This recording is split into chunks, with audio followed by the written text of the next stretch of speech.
Okay, Ryan, I'm pairing you up with Lincecum just so you see some fundamental things going on.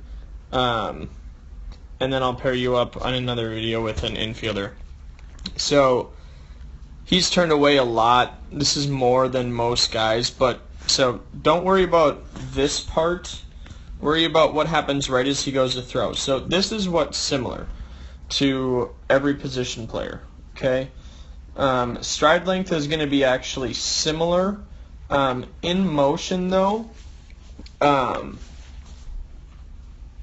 you don't need to be as aggressive with your stride length. So as an infielder, you don't have to be as aggressive because time is more important. So it's not going to be identical, but just understand these positions. So you're getting into a very similar position with your arm. Remember, I'm above him right now, so your arm looks very similar to what his does at a very similar time. Okay, the only difference I see is how it's behind him. Okay, so once he gets vertical, it's behind his body. Once you get vertical, we're flirting with it being too much on your chest side. Okay, so that's the only risk you run. And it's easier to do these things in the infield than it is to do it on the mound. But we do these things because these are the positions that our bodies want to be in. So let's just assume your upper half is pretty good. Okay? Let's assume that we don't need to adjust much of what's going on. You will have a tendency, based on what I'm seeing right here, to turn your shoulders sooner than you want. Okay, so let's just focus on the lower half. We go back here. This is that point that your right leg is going to get into. Okay, so I'm just looking at Lincecum. I see this a lot with guys when they move their feet. Notice that you're on the ball of your foot.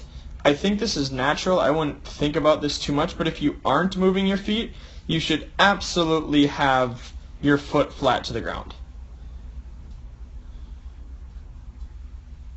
Okay, so let's just focus on what happens when he throws. Okay, so there's things that I could talk about from like a little bit more detailed, but the basic sense is this: upper half is pretty close, lower half loading is pretty close. Okay, so I put you. This is where you're going to throw the ball from. Okay, so the biggest thing you see is his left leg compared to your left leg looks quite a bit different. Okay, so his foot position, look at the difference in where that is. So that just allows him to open his hips more efficiently. So your left leg is out in front of you right away. It gets ahead of the process. This is super common. Okay, and what it does is it actually slows your hips down. Okay, so when we have our hips closed and we find a way for our leg to come out from under us and catch us as a reaction, okay, not as something that I throw out and follow. So my body goes first and my foot follows, my leg follows me. Once we do that, our hips actually move faster. Okay, so by the time your left leg stops moving is right there. By the time his left leg, you don't have this video, I just know what he looks like.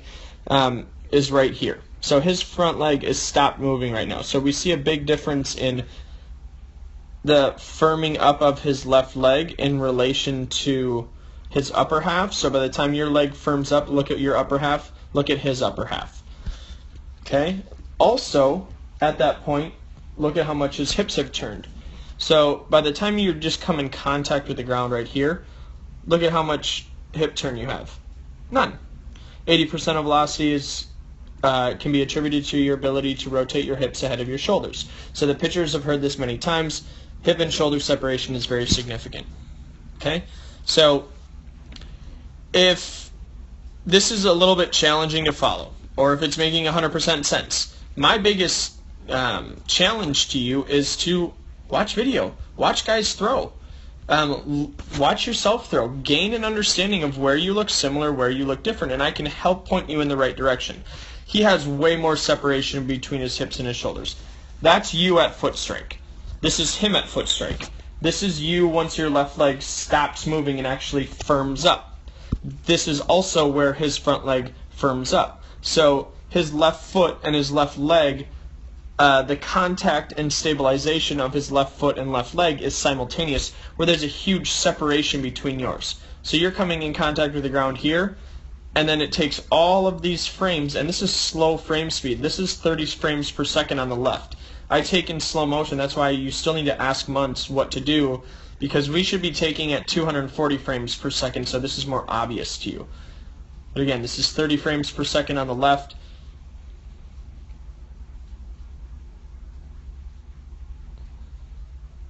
We see a lot of movement. Hips don't fully get turned until here, and the ball's coming out of your hand.